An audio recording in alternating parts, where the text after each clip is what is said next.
Tara Doyle-Enneking here, the Puyallup Sumner Chamber of Commerce CEO. Welcome to the C-Suite. Today I'm very excited. We have with us an area icon, and I don't use those words lightly. He actually won the Area Icon Award at our Champions of Commerce Gala earlier this year. Crockett's Public House, Meridian Café, Trackside, all staples here in the Puyallup Sumner region, also in Auburn. So without further ado, let's welcome to the C-Suite, Mr. Shaun Brobak, a bright spot in my life.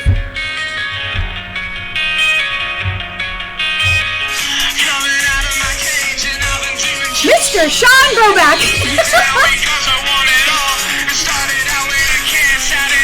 Come on in, Shaun. Welcome to the C-Suite.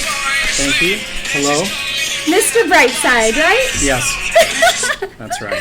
All right. Well, welcome. Thanks for being here. Thank you for having me. Absolutely. You know, I'm excited. Shaun has been on our board of directors here at the Chamber for a few years and will be our board chair next year. So really excited about his intellect, the unique way he has of looking at things, and definitely that entrepreneurial small business perspective that he brings to our board. So very fortunate to have you.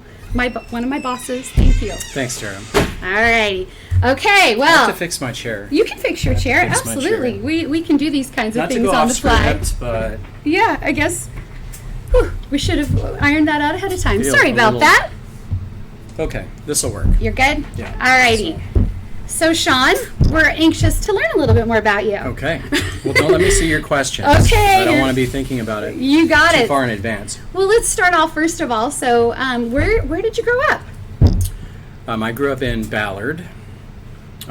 Many people probably know Ballard is a small, well, it was a suburb of Seattle in the 80s when I was growing up, but I went to school in Ballard Elementary, middle school, and I went to Ballard High School. Yeah, and I lived in Ballard until I was about 20 in the city. Yeah, and family-wise, what's your family makeup? Well, how do you mean? What family are you talking about? So the family that you were born onto, brothers, sisters, like what? Just kind of try to get a picture of how you grew up. And well, you're going to edit some of this. It's complicated. Like, this isn't a good question because for me, because I have lots of siblings, step-siblings, half-siblings. There's some blending going on. Lots of blending. Perfect. Yes. Well, I think those are always interesting questions to ask from the standpoint of, you know, those that sort of come from different environments sort of often have different ways they look at the world, look at where they end up. There's just a lot of things that come into play. So I like to set the stage just a little bit to understand. So about that question, you know, I grew up in the city. I lived with a single mom. My brother and I and my mom, we lived in an apartment in Seattle and Ballard, and you know, that's about how it went until I graduated. Okay. Yeah. Great. And what was your first job? A restaurant. I worked at a restaurant in the Greenwood neighborhood called DiMaggio's. Oh. It's not there anymore. But I started off as a dishwasher, and back at that time we used to have salad bars. Mm-hmm. Maybe some places still have them, but you'd fill a bathtub full of ice, and then you'd have these containers, and you'd put your salad toppings in there, and that was my job, was to maintain the salad bar. Right on. Yeah. Did you do a good job maintaining the salad bar? I did. I was really good at it, actually. I didn't like to have items in the salad bar that were not fresh, and you know, you have to rotate your beets. Yes, nice. Oh, yes. Good job. Mm-hmm. Good job. Attention to detail. I love it. What did you want to be when you grew up? I didn't think about that. Really? Mm-mm.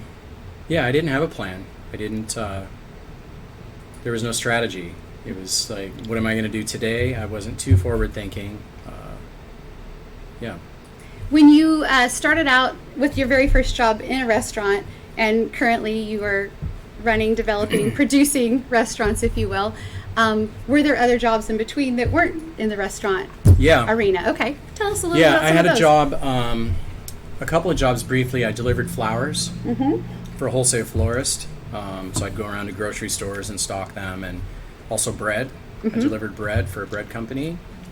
And then for one summer, I worked for a commercial roofing company. and none of those jobs were for me.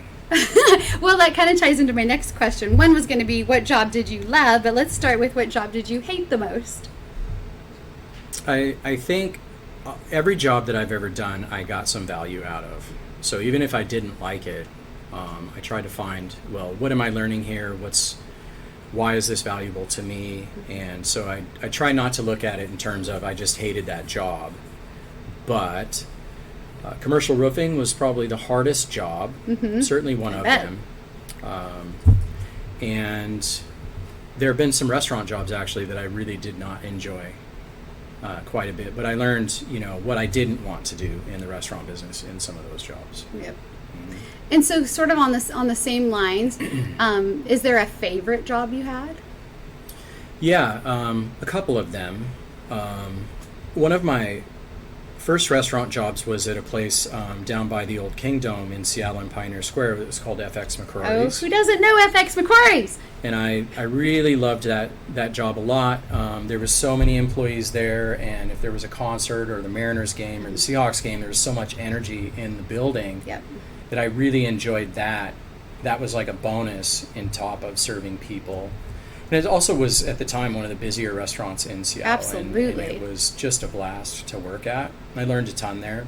I worked for that company for several years, actually. And I also worked for Anthony's Home Ports for a short period of time, just a couple of years. But I learned a ton there. I think it's a great company. I think it's really well run. And I learned a lot about how to operate a good restaurant business by working in that company. So those are two of them that I think of that I really liked quite a bit. Nice. I know that you got an accolade at working at one of those. Well, a different one. I mean, I don't know what you're referring to, but top cocktail. Yeah. So at one time I was a bartender, and I tried to be really good at it, and I was recognized as a good bartender in Seattle, and as the best bartender in one Seattle. of the best, like one of four. There's four of us that were in that article. That's amazing. What do you think made you such a great bartender? I was very efficient, and I could get the drinks out Yes. in a hurry. No Yes. one was waiting. Yes. Okay. Ever. And people like that. I guess so. Yeah. When you talk about you learned a lot, and you mentioned some of the operations at Anthony's. Were there other sort of lessons learned, or I guess I'm just trying to uncover some of the things that were impressionable on you that you may have said, this is how I would want to run a business. Yeah, so restaurants are a really stressful environment. They all are, and any successful restaurant that's very busy comes with a high level of stress. That's just part of the thing. And in some restaurant companies that I've worked in, they don't handle the stress particularly well. And that plays out in how they might treat their employees, and how they treat each other, Right. and in some ways that are not very good. At Anthony's and at FX McCrory's too, but at Anthony's, they don't do that. They handle stress really well. It's kind of like, we've been there, we've done that, and we know what to do. And they're very, very busy, and they're really good at it, and I appreciated working there, having the opportunity to kind of learn some of those things of how do we conduct ourselves in this business that is inherently stressful all the time. Well, and you're a pretty even-keeled guy, and I'm just sort of curious, like, I don't know that I've ever seen you, in a heated situation. Is that in general? Well, I wouldn't say that I'm even-keeled, but I try not to share that unless I really want to share it. Yeah. But also my job as an operator is not to spread that. You know, we try not to get too high. We try not to get too low. When things are good, we don't congratulate ourselves too much. And when they're bad, we don't beat ourselves up too much either. Yeah. So, I like that philosophy. because as I was saying, restaurants are really hard. So just kind of staying even, staying down the middle is a good strategy for the long term. I like that. So looking back on some of the bosses you have had, and maybe you've touched upon a little bit of that, because I imagine it was some of the leadership of both FX McCrory's and Anthony's that sort of instilled that culture there, and that's possibly why you appreciated that. But, are there any specific bosses that did make a strong impression on you, good or bad? Yeah, lots of them, and for different reasons. And, I wouldn't prioritize what one was good at as being better than or in preference to somebody else. I mean, I had some really tough bosses that I learned a lot from. Like, we have to get things done. There's no time to be messing around. Restaurants are not for the faint of heart. And then I had some bosses, that their role was to go around and talk to people and welcome them, and those were great bosses too. So I think for me, the best bosses are kind of like this hybrid of all the things. They can put on the hat of being uncompromising and solving problems, and we're not here to mess around, but then also presenting that in a way that feels good to people. Well, you're a respected restaurateur here in the South Sound, and so I guess I'm curious, kind of backing up, what sort of started that journey or that path for you opening these concept restaurants, if you will?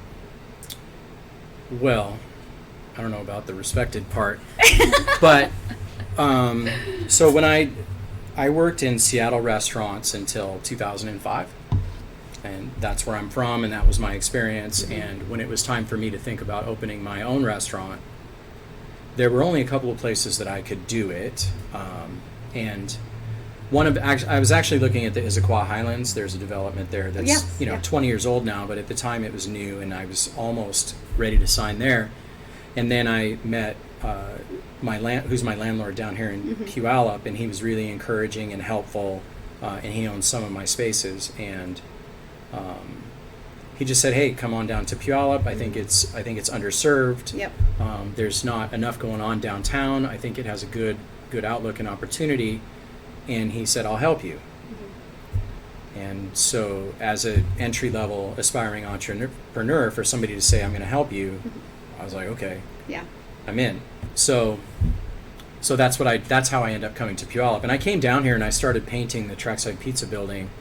And businesses were closed on Sundays and Mondays, and people were gone by 5 p.m. But there were cars going up and down the streets all day. And I thought, well, something's wrong here. Right. Why aren't people stopping? Yep. Why aren't they coming into these buildings? And so, how long ago was that you opened? 2005. So I opened Trackside in 2006, March of 2006. How has that journey been for you? It's been great. I mean, I would say it's been great. It's incredibly difficult. Yes. I mean, we're talking about 16 years of doing a thing here in downtown Puyallup. So it's certainly been challenging, but I think in total, it's been a very good experience. It's challenging. I know that's one of my questions a little later, but you brought it up, so I would like to maybe speak about some of the challenges that you have faced as a leader or a business owner in this area. Yeah, well, there's many challenges that just are inherent in being an entrepreneur that, that's just the life that you choose. Yep.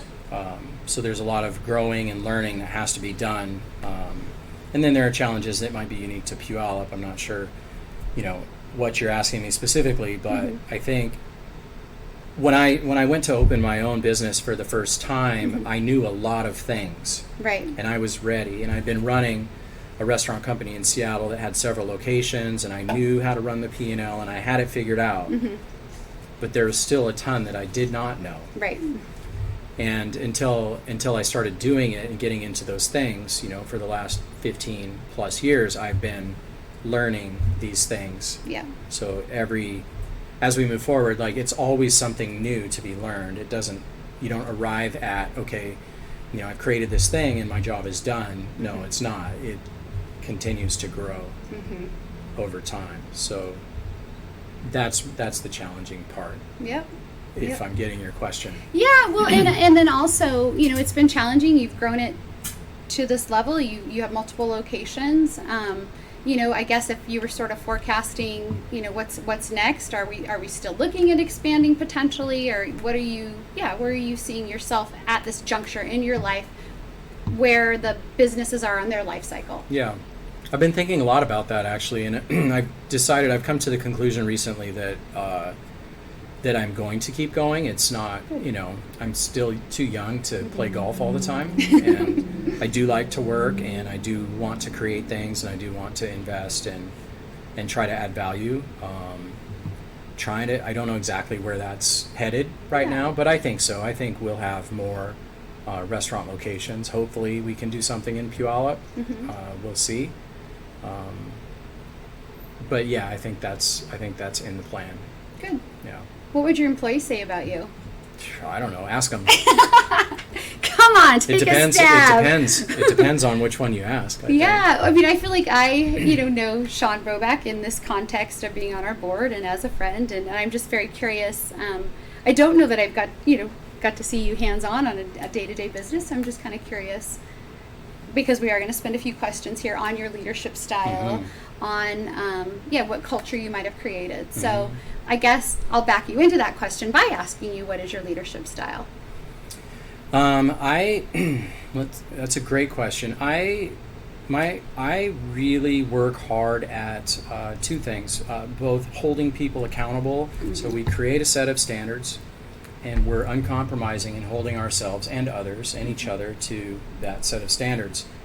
But then also we're equally committed to making sure that we're treating each other properly, that we have a respectful workplace, and kind of marrying those two things is really, I spend a lot of time on that. So it depends on the situation. Sometimes I'm just like, I just won't compromise at all, and sometimes I will compromise some, and then there's a lot of negotiation in between, which I think is really normal. I don't mind that. It's just part of what we do.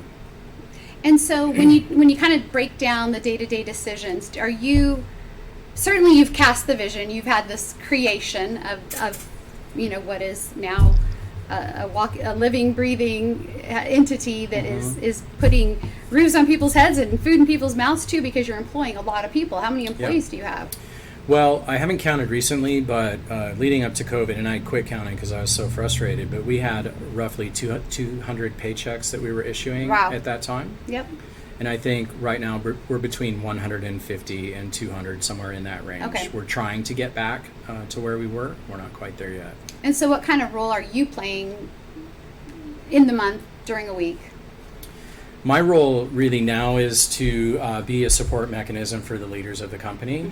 So my job is to serve them. So I have some people that are running the company, and I'm there to help them, both in terms of setting expectations and planning and preparing, but also, if they're not sure what to do or how to proceed, with different situations. That's really my day-to-day role.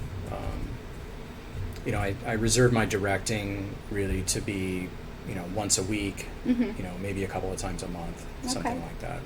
But I have a great team, people that are running the organization, and thankfully a lot of the time they're like, hey, if I say, how can I help you today? They're like, we're good. Yep. We don't need That's you today. the And answer. I'm like, okay, let me know if you do. Yeah. I mean, obviously one of the most important roles a CEO, a business owner does is putting the right team in place. Yeah. I'm very conscientious, though, also of making sure that they have the support that they need. Yep. Whether it be in me training them or offering guidance and that sort of thing. Guidance. So I'm not necessarily doing things for people, but I do have a lot to offer them in terms of, so here's how we do that thing, or here's what our strategy might be. If you had a company culture to describe, how would you describe it? So it's been changing. COVID actually had a huge impact on our approach there, but prior to COVID, I would say we did a lot of really hard driving, and just about execute,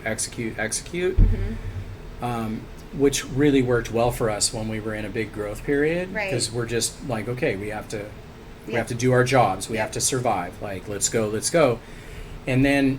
But that created an environment where there are some, undesirable side effects. People get a little bit salty, and maybe they don't treat each other really well. So my team and I have really been working on changing that part. So now we're really focused on, as we rebuild coming out of COVID, we want to have a team of people that are respectful of each other. They're respectful of the workplace. They're willing to get after it and work hard, but we're not dragging each other down. And as I was talking about earlier, restaurants, in this stressful environment, there can be some of that. Absolutely. That's just baked in. And so we've been really working hard on changing that and really eliminating it at the expense of if we lose some expertise, we're willing to do that. So that's kind of where we're headed right now. Nice. What are some of the more important lessons you would say you've learned along the way? Like, again, Shaun Brobak 20 years ago could talk to Shaun Brobak today. Is there anything you might whisper in his ear that are like, it's really not going to be that bad because of this? Or, hey, you could have saved yourself 5 years of grief had you done this? Yeah, I think about that sometimes. One thing that I do like to talk to people about, particularly young people, which is a large part of our work group. So we have this kind of transitory 21 to 30-year-old work group where it's not their career job. Sometimes they're learning new things in preparation for their next job. But I think it's really important. It would be really important for me, looking back, to always try to remember that no matter whether it's my career job or whether it's not my career job, there's always something in it for me to learn that is in addition to, them paying me for the hours that I work. There's a lot of value just in paying attention. What's going on here? How do people interact with one another? What influences that? I think there's a lot of value in every job, whether it's a good job or not, in your mind. So that's what one of the answers that I'd give you. One of the answers you would give. Okay. Maybe you answered this, but I guess maybe I'm thinking more personally. Where do you see yourself in 5 years? What? Arizona. We like Arizona. Well, how fortuitously. No, I don't have an answer for that. I don't know. My kids are still young. I've got one that's entering high school, and my wife and I are still managing our family. And oftentimes, it's not about me and what my plan is. Yeah. I just keep foraging ahead. So I don't really know, but I'm open to ideas. Yeah. Okay. Well, and if you're still growing, you're hopefully sticking around here. I like that. What do you do for fun?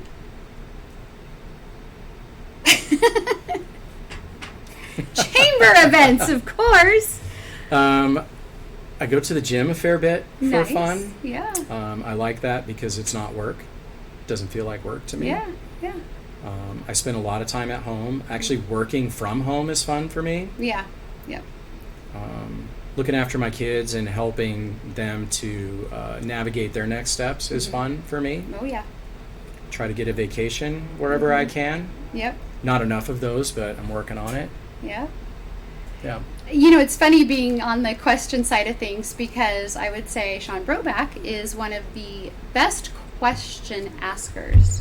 And I think I love your style of listening to the table, and maybe in a lot of cases for us it is our board that we're sitting at, and not always, could be other settings, but I do watch you being a quiet observer, kind of speaking last, and then often your question is a very kind of thought-provoking, let's take it to the next level, let's dig a little deeper, have you thought of it from this perspective, and I just really appreciate that quality in you. Thank you. Yeah.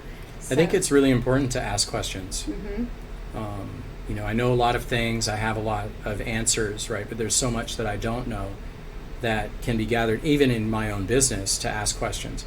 And also about questions, it's my experience that if you're really good at asking questions and you ask people that cause them to think about something, you don't have to tell them anything. People come to their own conclusions or their own realizations a lot of times just by having a dialogue in which questions are being asked of them. So I do find a lot of value in that. I like that. We're doing a lot of strategy work at our board level and here at our chamber. Is there much that you do that is sort of that, like, go down, go deep, and really strategically think of what your next moves are? Or what are you kind of moving through the For me currents? personally? For you personally, yeah. I don't approach things quite like that. So I'm not one to, I don't have a 5-year plan. I try to gather as much information as I can. I can see the landscape that's in front of me. I try to make informed decisions, and then I just kind of follow that path. I try not to force it too much. And I always enjoy, when I'm reflecting back on, okay, what were you doing 5 years ago? I always enjoy that I'm in a place that I did not predict. Yeah. but I'm happy with it. Yeah. I think that's good. So I'm not like a good planner and scheduler, but I think about things a lot. Yeah. Yeah. I could see that in you. All right. Well, this is called the C-suite. So I'm going to ask you what your favorite sweet is. My favorite sweet. Sweet, your favorite sweet. Yes. What do you mean? Play on Like, words, treats, desserts, whatever. What do you Oh. like to sugar tea? I like peanut M&Ms Ooh, I do too. a lot. Yeah. I try not to eat too many. Okay, of good them, to know. But peanut M&Ms. Good to know. Who's your sweetie? I do like beer also. Oh, beer, that's fine. Hops. I mean, that kind of counts as a sweet. Yeah, I mean, mine is wine. My but- sweetie, And then who now? Next, we're going to build. Who's your sweetie? like my person. Your person. Oh, so I'm married to Carrie, my wife, I love and Carrie. she's the one. And she is the one. She's Why pretty, is she the one? She's pretty dope. Let's see. It's hard to talk about that. One, Sure. it's very personal, but Sure. also, how do you describe that? But I think one of the things that she's really does for me is that she supports. So, whatever I do in business, for example, she supports it. She doesn't judge it. She's not directing me. She's like, okay, sounds like a good plan, and supports me in making some of these risky decisions that I've done Absolutely. for us. So if I open a restaurant, I'm like, hey, by the way, I just signed our house on this restaurant loan. She's Yeah. like, okay, don't move me into an apartment. Like, make sure you do a good job. But yeah, she's really supportive. Yeah. Yeah. Solid woman. Yeah, I she's certainly amazing. say. Yeah. Yeah, you're lucky. And 2 daughters, or what's your... So I have 4 kids. 4 kids. 2 Gosh, boys, how'd 2 I- girls. Oh, jeez, how'd I... Ooh. Yeah. Wow. Yeah. And so in college, where are we all at in stages now? My oldest is 26, and he's moved out, of course. And I have one daughter just finished college at WSU. Mhm. Go Huskies. And I have another daughter Good job. Oh, yeah, at, we're Huskies, that's right. at ASU. She's going to be a sophomore this year. And then my youngest son is just entering high school. Oh, nice. Mhm. Oh, and then it's just you and Carrie. Yeah. And we have a couple of dogs and cats. Oh, But yeah. fantastic. Yeah, family makeup. Awesome. All right, kind of last question. If you had a mantra or a favorite saying, is there something that you might want to share with us? Oh, What that you might should have look asked like. me that in advance. I could have should been thoughtful about it. Yeah, that's okay. Well, we like shooting from the hip here. I don't. You don't. I don't have a mantra or a favorite saying. I would say, what if we go back to something that has to do with speaking quietly, but with a large, I don't know, there's that saying, because again, that there is some laurel there that I know you do so well. I'm just not prepared for that. And anything that I I like say, putting people anything on that I the say spot. would be like Contrived? Well, either contrived You're not or contrived. You're without not contrived. context. And Okay. sometimes context matters. That's your saying. That's my That's your saying. saying. Woohoo! Context matters. It does. It Yes. 100% matters, and I knew we could draw it out in you. Thank you. Well, Shaun, again, I know this isn't in your wheelhouse, so I'm so grateful. What are you talking about? I did fine. You did amazing. No, I meant I had to drag Right? him here. I had to drag him here, though. So super happy. I hope you guys enjoyed some insights with Shaun Brobak. I certainly did. One of the more colorful guests we've had at the C-Suite. Oh. Ooh. But yeah, such a great guy. Please do patron his restaurants. The people you've hired are phenomenal. The food, Yeah, they the are. ingredients, it's first class all around, and definitely an area icon for sure. So thank you so much for being here. Thank you. Yeah, awesome. Thanks, Tara. You bet. Thanks, Kim.